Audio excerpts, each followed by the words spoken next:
Can you guys see this? Yeah. Yeah.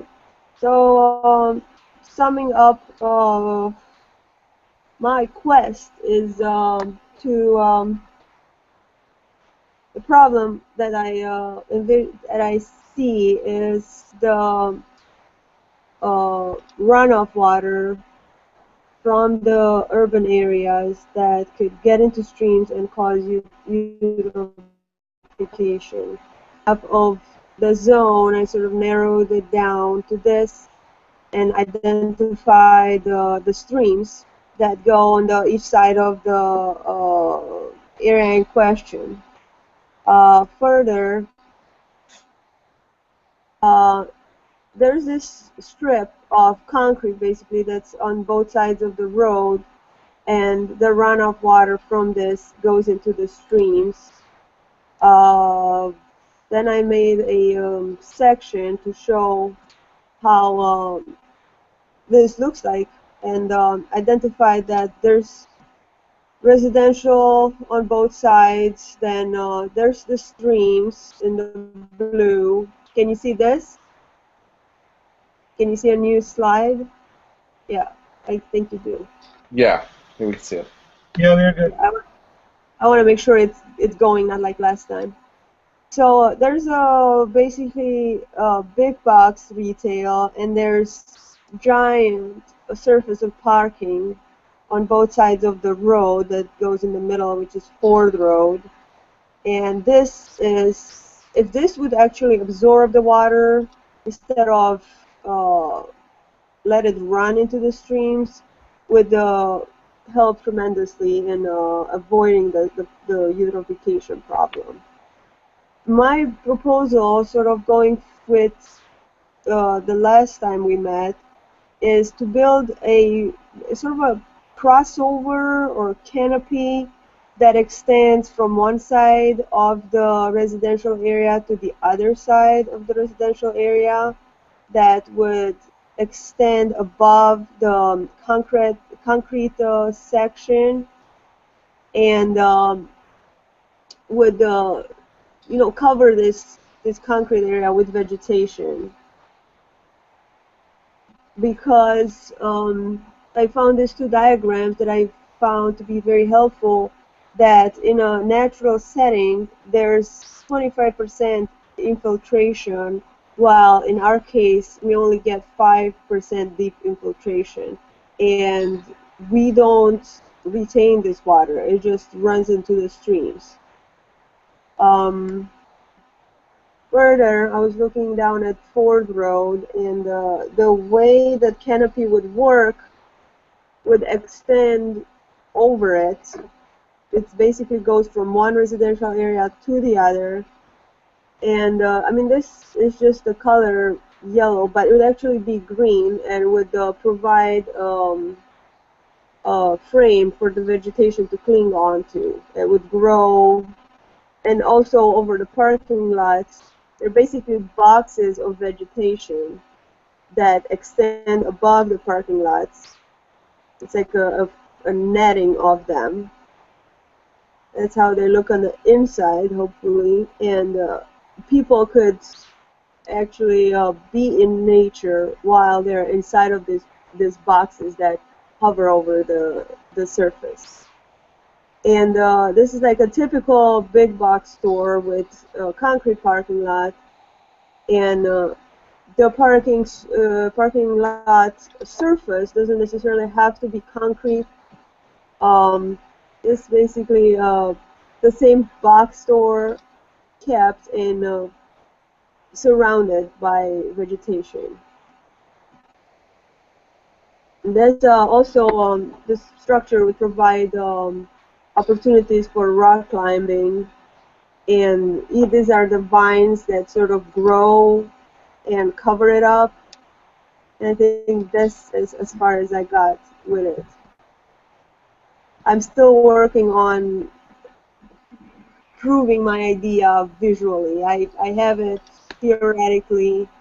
I'm struggling to get those cycles out there visually. Yeah. Okay. Anybody has any question or comment?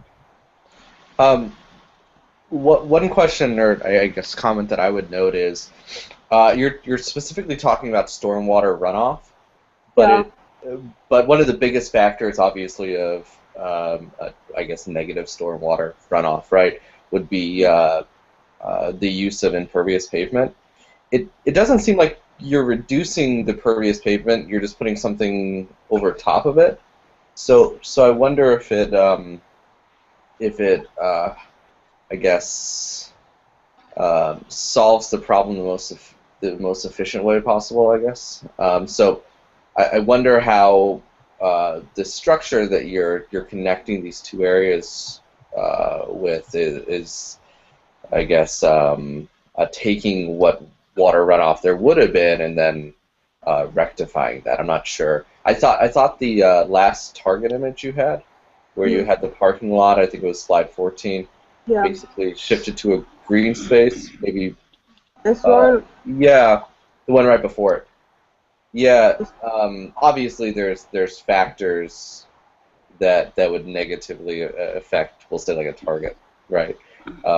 With just doing green space, but I think that solution, for me anyways, more adequately addresses the problem because obviously if you go to like forested areas, you don't have as many of the problems of stormwater runoff because of what you had noted, that the soils are taking in a lot of that water.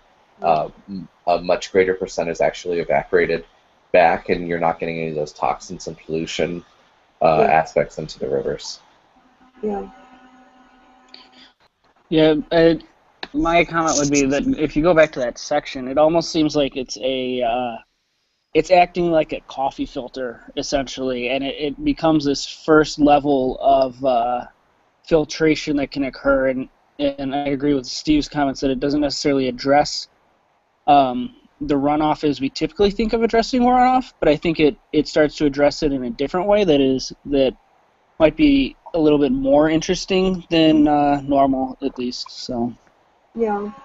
Well, I'm still sort of researching and going back and forth between solutions that I might want to adopt, and part of it was thinking about if we reduce the heat island effect by reducing the exposed surface of concrete by having this sort of umbrella of vegetation would also influence the retention of water. Like, we don't let as much water evaporate.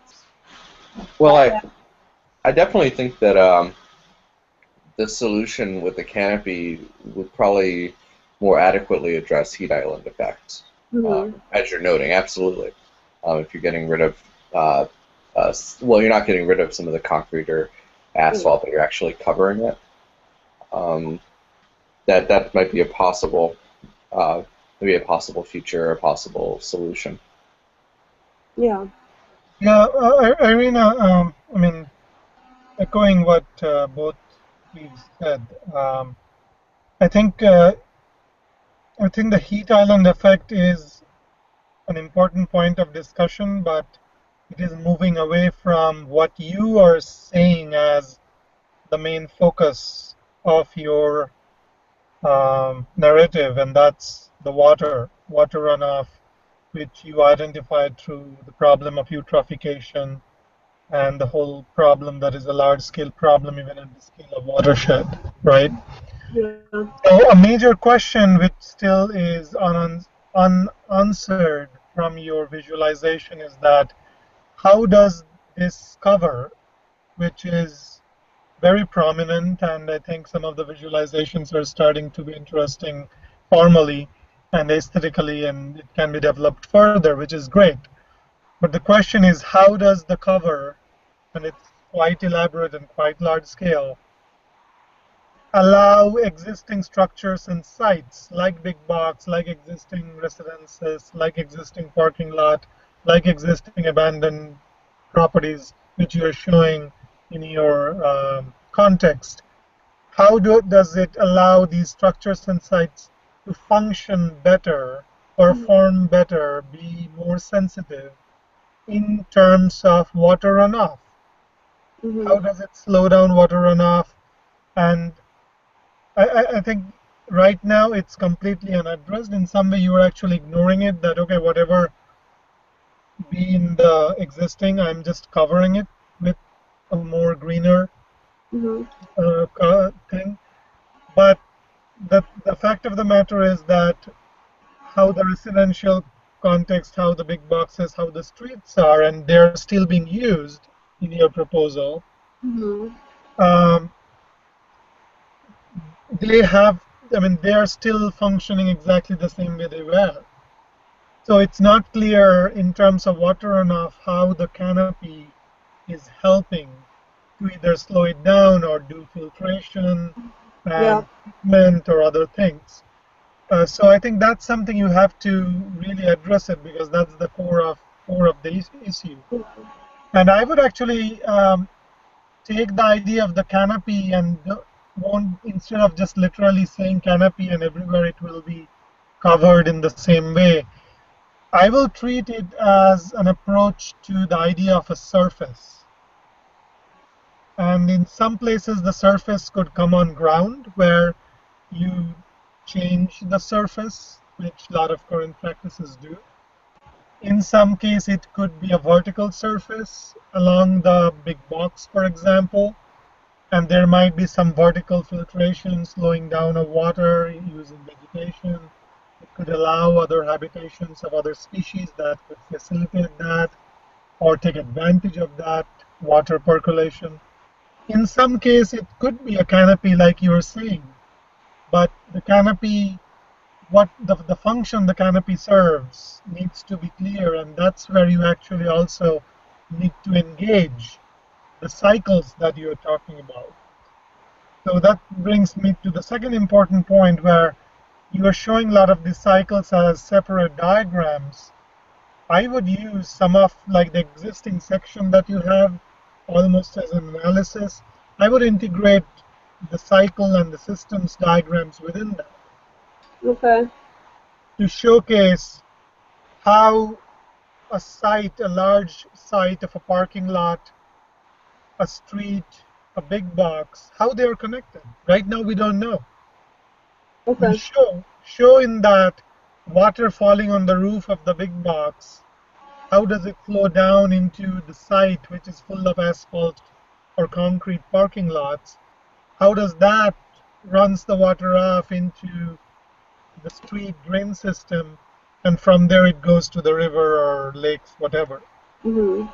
You talked about it, but that's not visually clear, and I think section is a great example. I think the first image starts to show it, and I think that's a good starting diagram. And that brings me to my last point for you is uh, I would even start even bigger scale.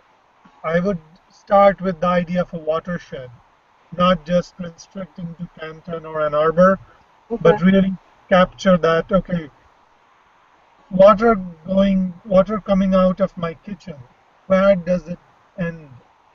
Okay. Okay, where does it go to? Where does it end up? Where do we end up with it? And that really is the catchment area and the watershed of certain geographic entity. Okay. And if you do some research, you will find in most cases in Southeast Michigan, the watershed is actually ends up in the Lake St. Clair. Mm. So I would capture there, which allows you to do the discussion about Great Lakes and eutrophication, and then bring that into a specific case of the site around Canton and then specific section and things like that. So I think that's one second major question is how the canopy, and that my suggestion would be to think in terms of surface, horizontal surface, vertical surface, oblique surface. Look at building walls as surfaces, look at roads as surfaces, look at site as surfaces, look at roofs as surfaces. And in some case, and in each case, the surface actually would be different. How you treat the surface of a road should be different from how you treat the surface of a parking lot. How you treat, and it should be different from how you treat a roof surface. to how you treat a vertical surface or an angled surface. It could be a project about surfaces, and you have to think about how these surfaces become tools of filtration, tools for bioremediation, tools for slowing down water, tools for water collection and harvesting, tools for supporting plant life and other species, tools for human recreation, which you're showing through some of the images. I think it should be really comprehensive, and once it starts to relate to one another, I think the systematic idea would be much powerful. Okay.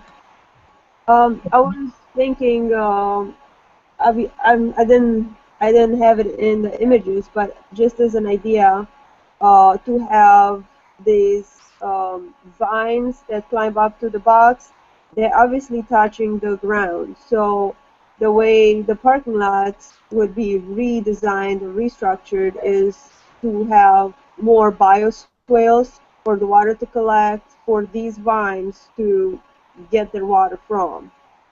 Okay, yeah, that's fine. I think you have to create a balance between, is it canopy everywhere, and is it canopy and you are changing the surface underneath everywhere? Mm-hmm. So I mean, it need not be that uniform and absolute, Yeah. that everywhere there is canopy and everywhere there is bioswale. So I think you have to, and I think I'm talking about the surface as a kind of primary armature of your project, right? So in some case, the surface parking lot, the surface becomes the bioswale. Yeah. In some case, the surface becomes the canopy. In some case, surface becomes a green vertical wall. Um, or in some case, the surface could become a water collection machine. Mm-hmm. So yeah, I mean, think in that line. Think how we can, and don't ignore the human perspective. I think the recreation is great.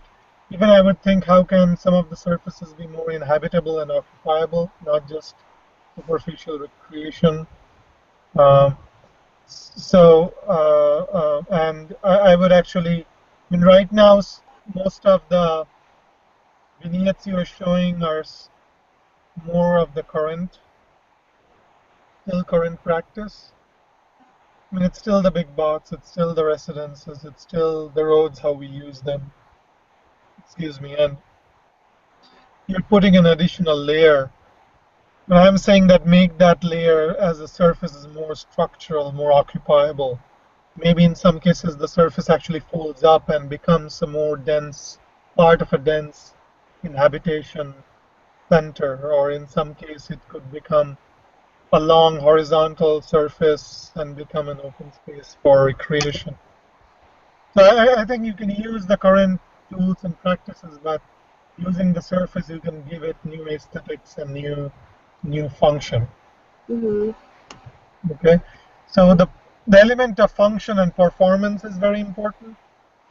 Don't just, it's not just about the vine and how it looks, but how the vine being there helps you creating a performance of a wall or a surface that allows you to do something with the water that you want it to do. You need to think in that terms, and the aesthetics will automatically come. Okay. All right? Okay. Gotcha. All right. Thank you. Eric, you want to go?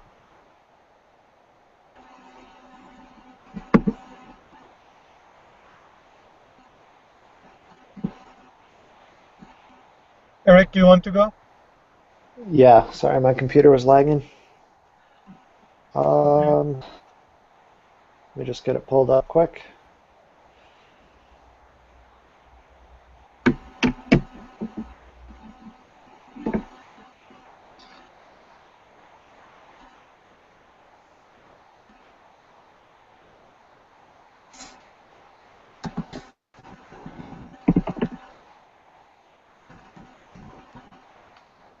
Can everyone see that? Mm-hmm. Okay, so, um, Irina, I think you're staticky again. Would you mind muting yourself? Yeah. Thanks. Okay, so kind of what I looked at over the weekend was instead of just isolating one yard for my project, I took a look at an entire block and I selected one kind of in a neighborhood near where I live, so it's easy to go visit and just kind of see how things are working currently. And this is just kind of what the block currently looks like with the homes fairly close to the road. There's some trees and stuff kind of in the heart of the block. But after looking at my previous project and kind of building on that and pushing the envelope a little bit farther, what I want to do is begin to push those homes in a little bit from the street to start to enlarge that front yard and create an area for recreation and gathering, kind of like I discussed before. But what I want to do is that area left in the middle, I really want to use that to allow nature to kind of run its course and create a habitat for, well, squirrels is kind of what I discussed in my graphic novel, so that's kind of what I'm pushing here is a habitat for squirrels, but also an area that humans can inhabit and kind of mingle with nature there. And then I took my idea a little bit farther about filtering the water through bioswales, and what I actually want to do is use that filtered water as a swimming pool in the front yard, which you can see on the next slide. But on this slide, I'm kind of talking about the filtration process, how it rains, and how I want to use the bioswale to filter the water, and then that water will be sent to each individual house, and it'll actually be stored just within the foundation wall, so you can actually have a visual connection to how much water you're using. And that's kind of where the educational piece of my thought process goes in. So like when you flush the toilet or when you take a shower, things like that, you can visually see how much water you're using and how you're impacting nature through that.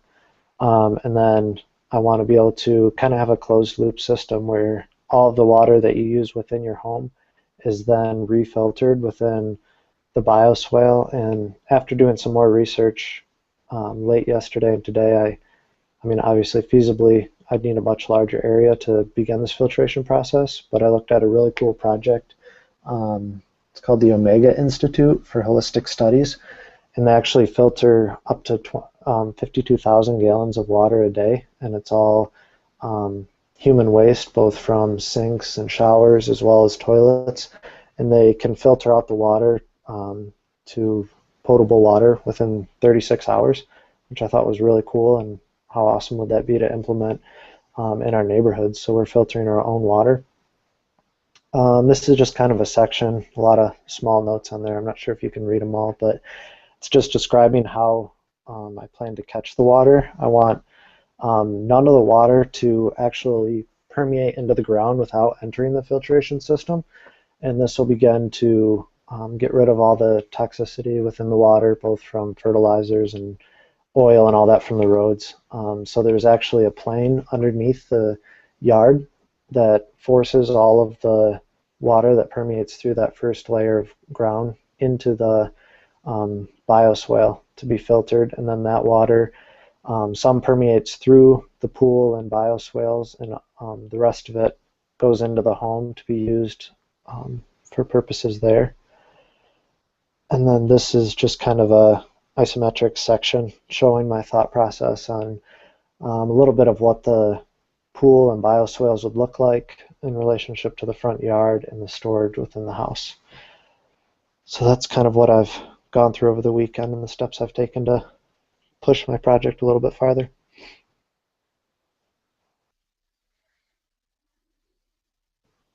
Does anyone have any questions? Yes, Eric, good. Yeah, so questions, comments? It's very technical at this point, I think. And you've got this, I guess I see a missed opportunity in that you have this membrane or whatever it is that you're burying under the ground to redirect water. I'm just curious as to how the architecture of the house is. You know, can we take this a step farther, start looking at how the actual residences can start to play into collection of water, directing it, whatever it may be, versus just this one singular system that's essentially just being applied versus Okay. integrated.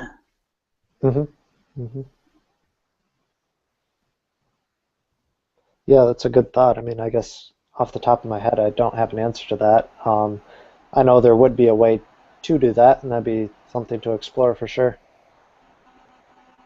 Are these sort of basins that you have, are they covered?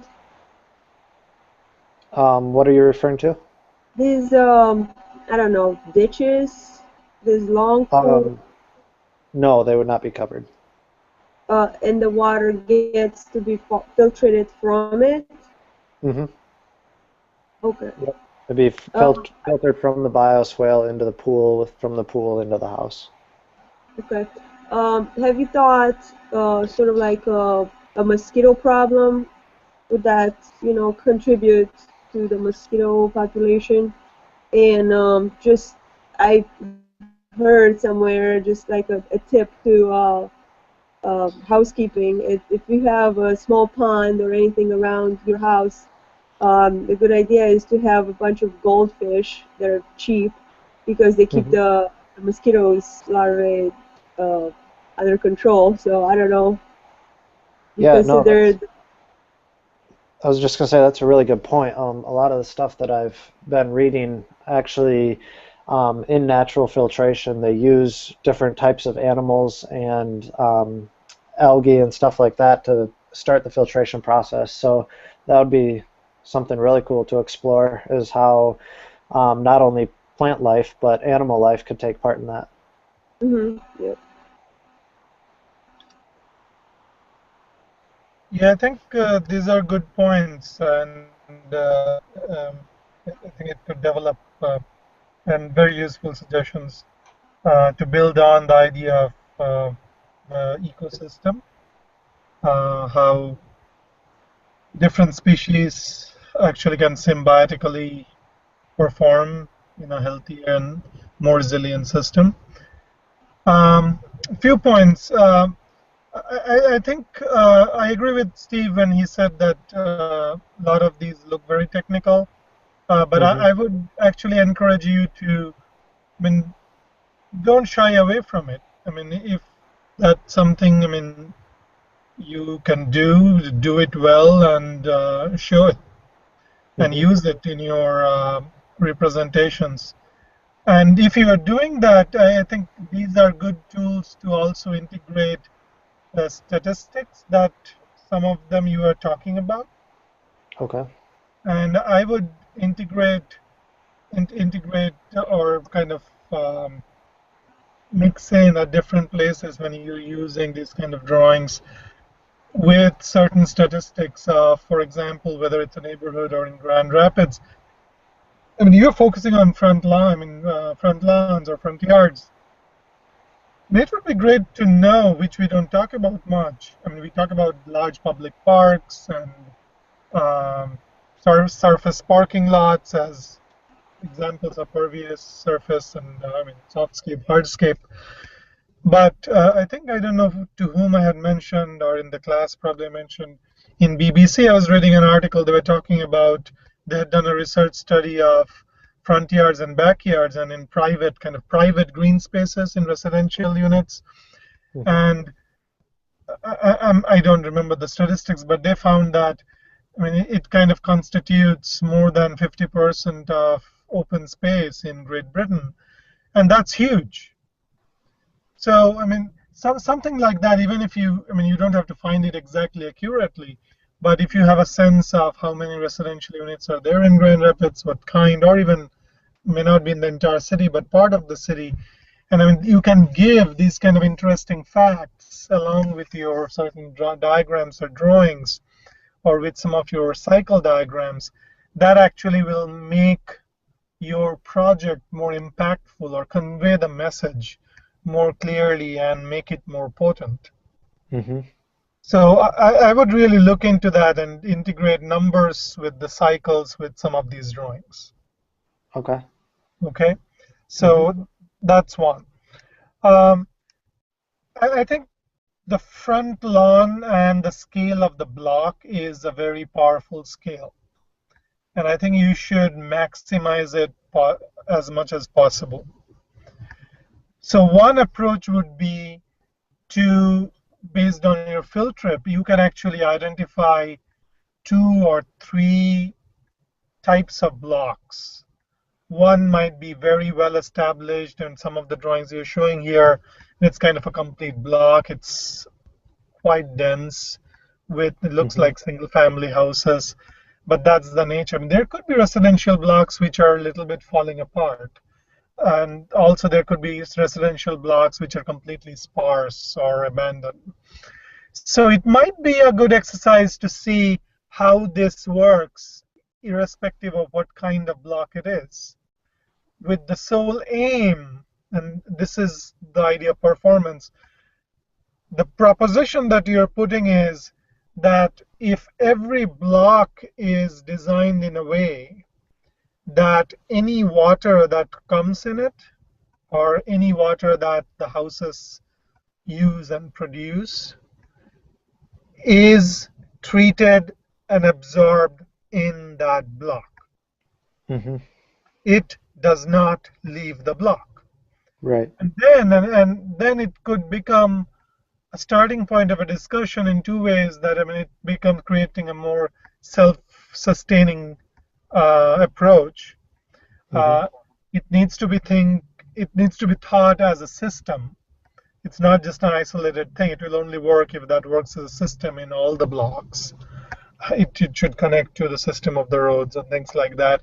But to work as a system, it needs to be approached differently. And I cannot do the same thing with pools and in blocks where there is no one.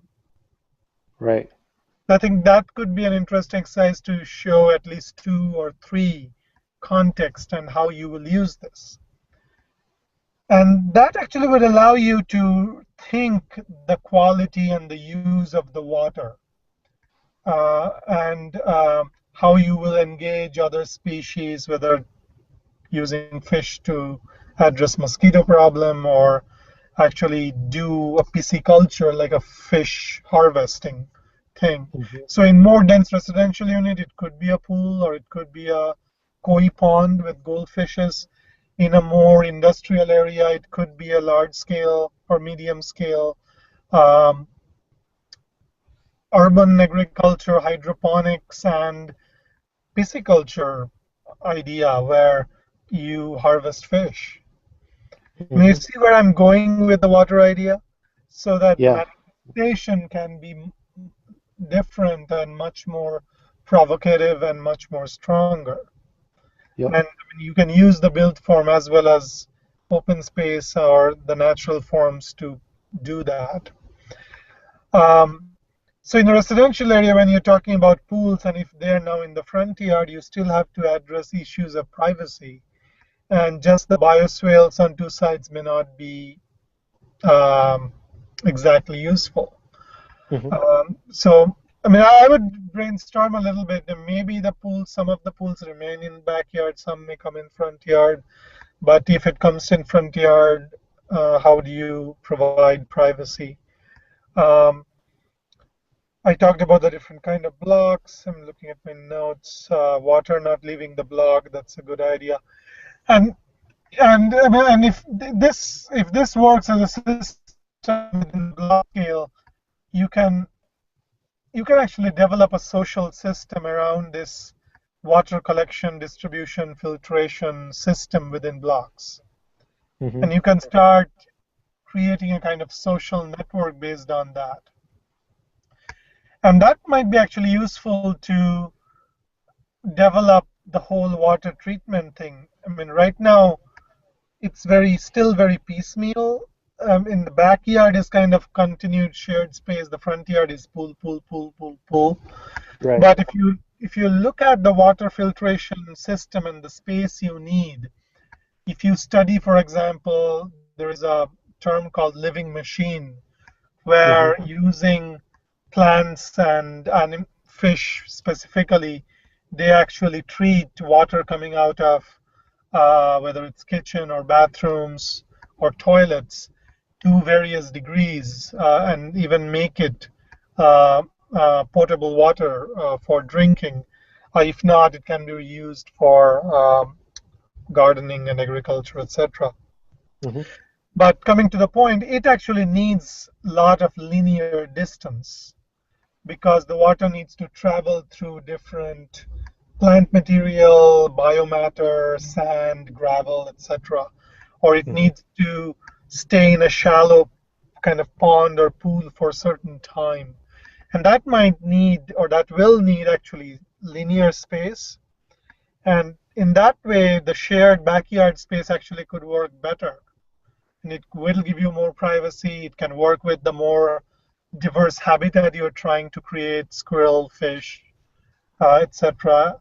I'm not distracting you from the front yard project. I think the front yard, the expression might be different. Some pools could still be there. Okay. Um, but it also brings to the point that you can now then start to develop a kind of social organization system where if 6 of us are living in a block, the backyard of my block could be where all the water gets collected, whereas the backyard of your house might be where the filtration occurs, Hmm. and backyard of John's house might be the place where actually it becomes the filtered water. So it might be that John's house has the community pool, Hmm. and my house might have a more kind of water garden wetland, Yeah. whereas your house might have more fish population. I'm making this up, Yeah. but each house might have a different asset, Hmm. and that can lead to a more shared kind of shared value system. And we use different properties and different backyards for different purposes. And I Yeah. mean, there are implications. There are implications to property rights, implications to public space and common space, ideas of that. There are implications to ideas of ownership. And I think that's what makes it interesting and more provocative and I think rife for discussions. Okay. Okay. Yeah. Yeah, so think about that, integrate that, and using your visuals, start to develop that kind of social organization and really starting to develop a social system. And just to repeat, think it in terms of 2 or 3 contexts. One dense residential, one maybe little mixed residential, maybe not that much density, and the other could be more abandoned or industrial. I don't know. Okay. All right. Thank you, Eric. Thank you. Okay, let's go to Steve McMahon. All right. Let's see here. Bear with me for a quick second.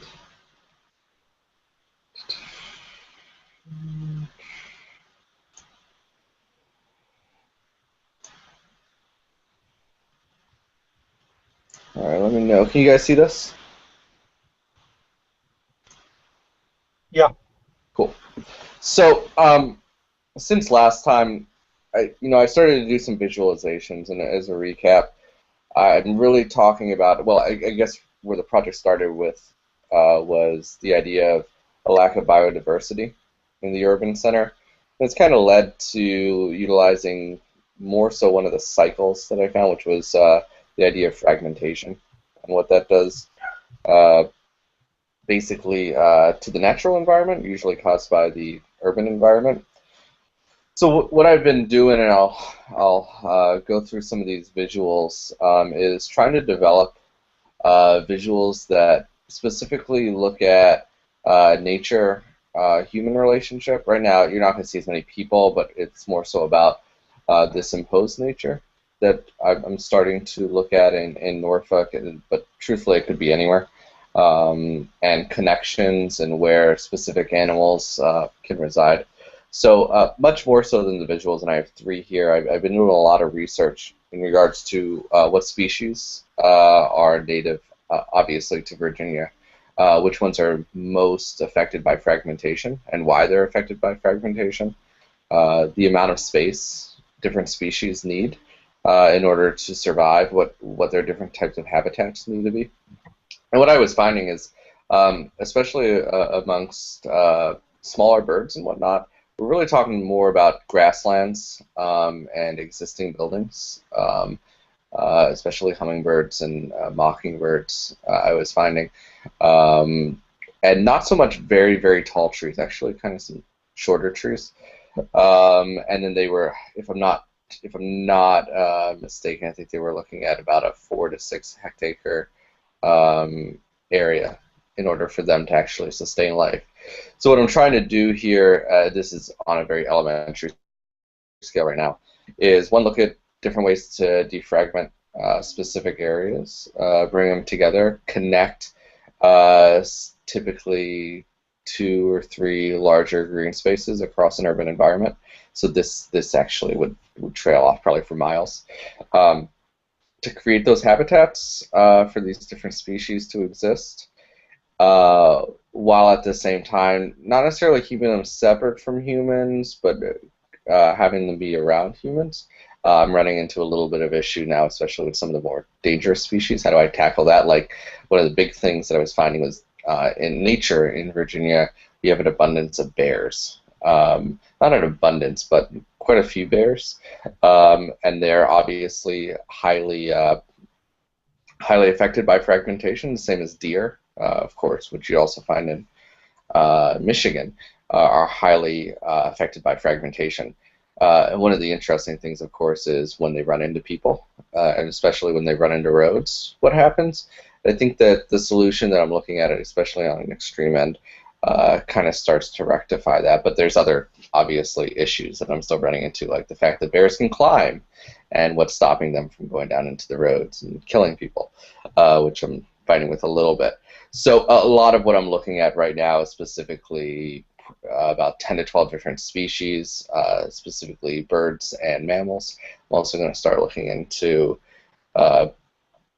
different natural elements, trees, bushes, shrubs, those kind of things, and seeing what's native to Virginia, what thrives in Virginia, and how these animals thrive in those environments, and then attempting to recreate those in the natural environment. So this is I've been developing a model of Norfolk, which you can kind of see in the background, and then I'm just doing some Photoshop work initially to talk about the connections, which right now are arbitrary, and are really just more so about connecting point A to point B, and not having that kind of break. And I'm trying to find a little bit more reason and rationale for the connections. Where parks lay, which we'll say, like, one of the things that I'm researching is which birds work better at higher altitudes, which work better at lower altitudes, what are their environments like, and then trying to replicate that. So this was just, this is along the waterfront where all the hotels are at. This was maybe a little bit more in the foreground, again, just looking at the different connections between these areas. And this was more so looking at what could happen possibly between buildings. So we had talked last time about the physical separation of the actual man-made buildings from the natural environment. So you have this, I guess, visual connection between the two, but physical connection is very limited, obviously, from safety reasons, etc.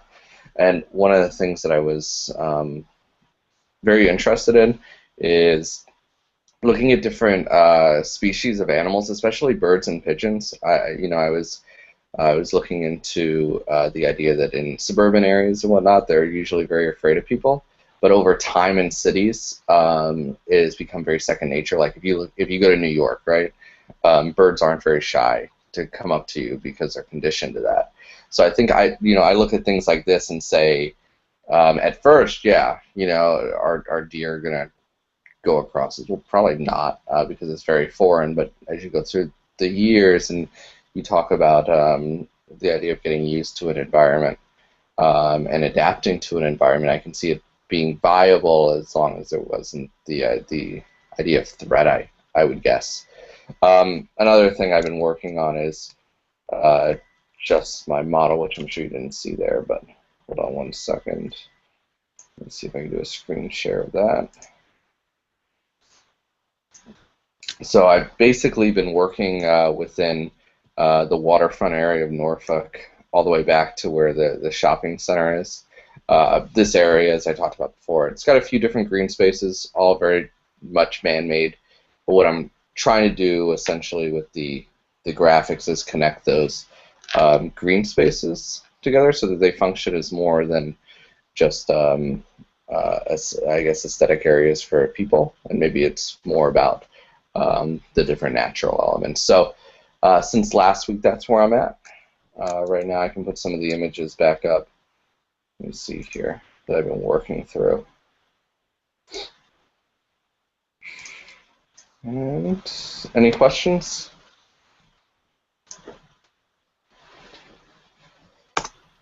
You Yeah, had Yeah, go ahead.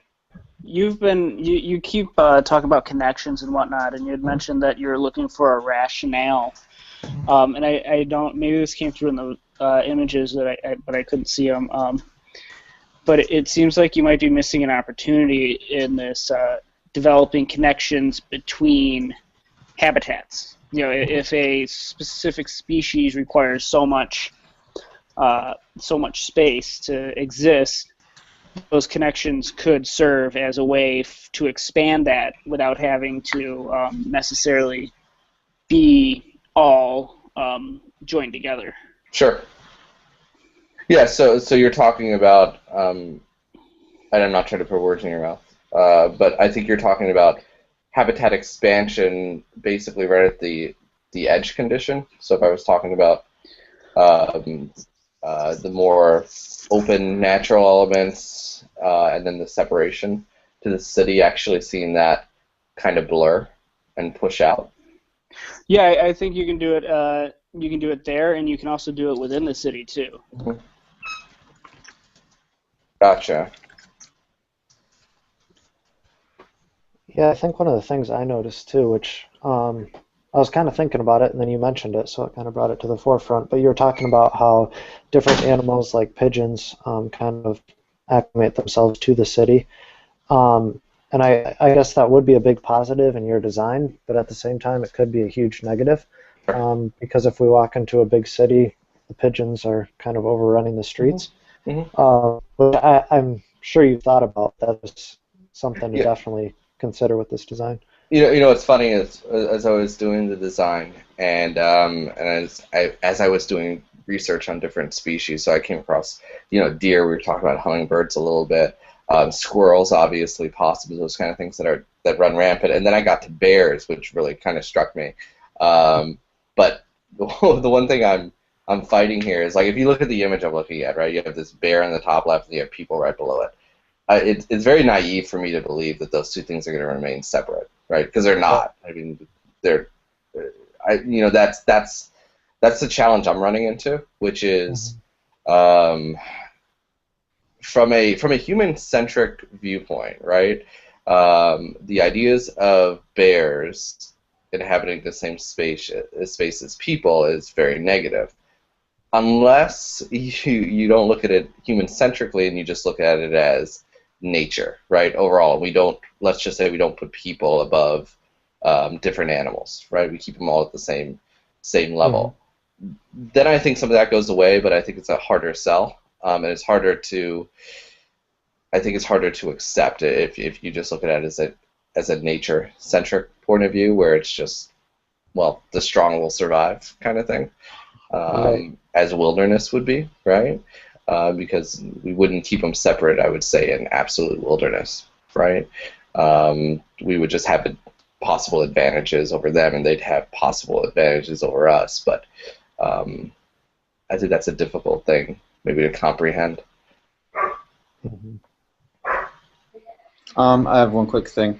So your main story here is really kind of human species and non-human species kind of operate. I mean, they're coexisting, but they really operate on kind of two different planes. They're Right. completely separated.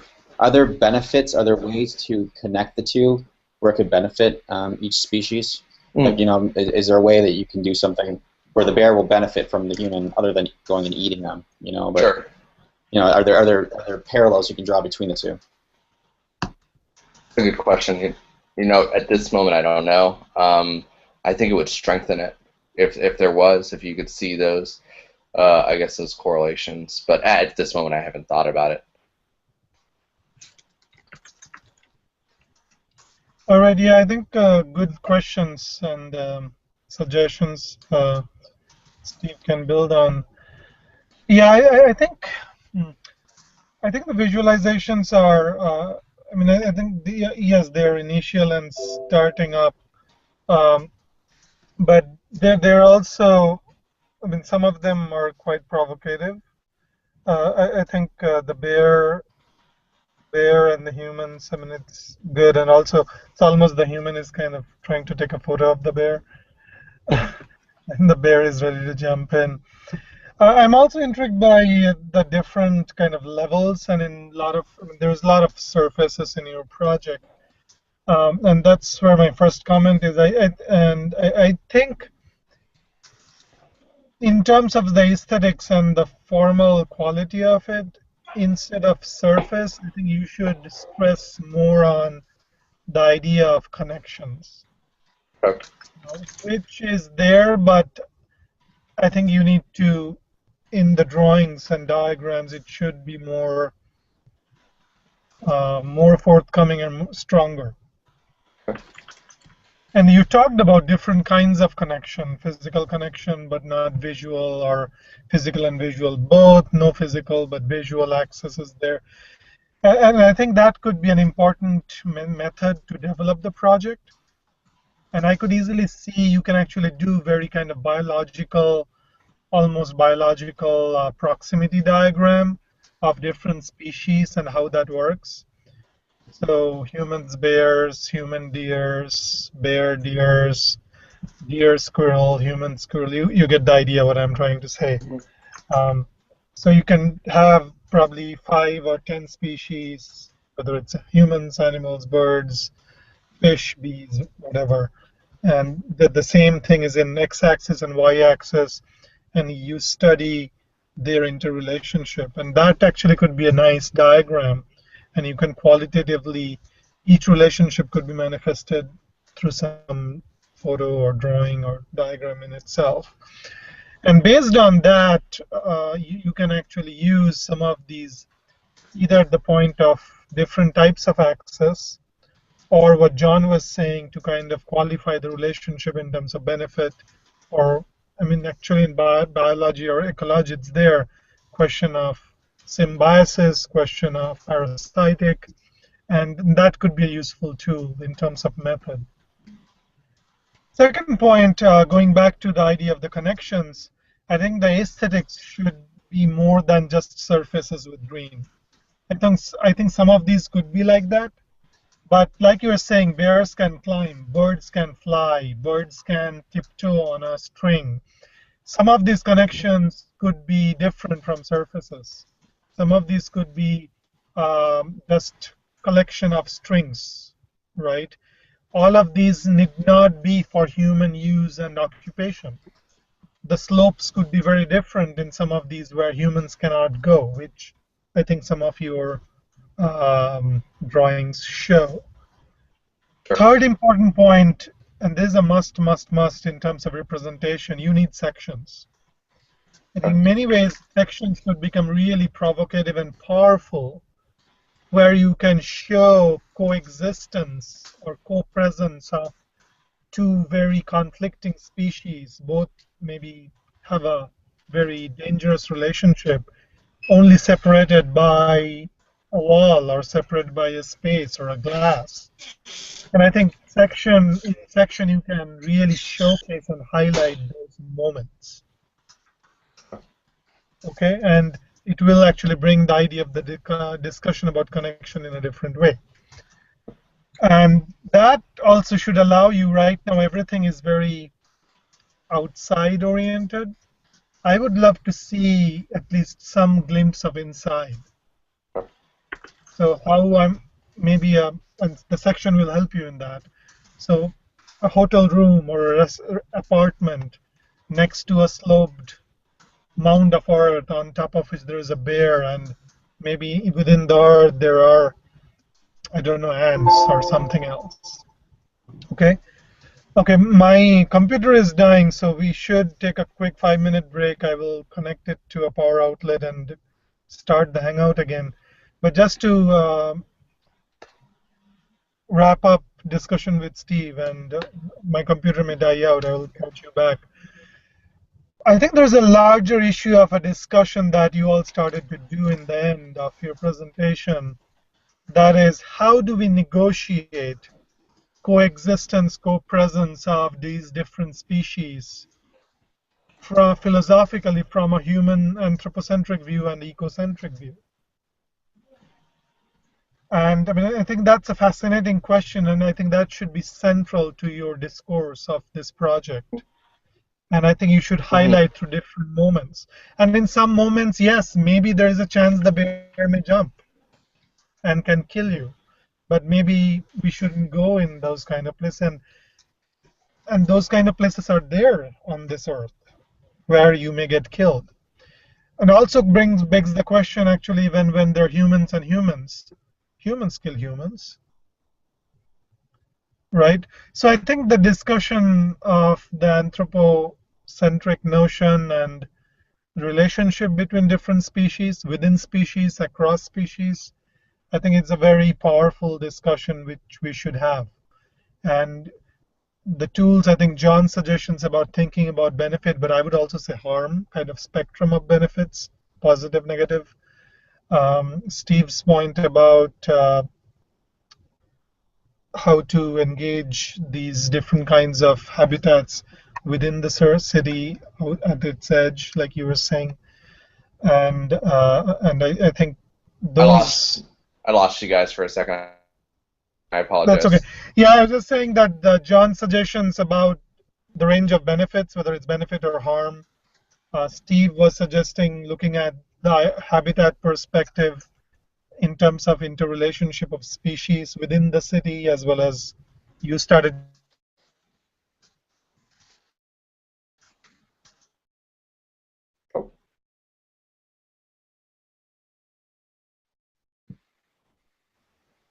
I think we lost him. Yep. Time to plug in.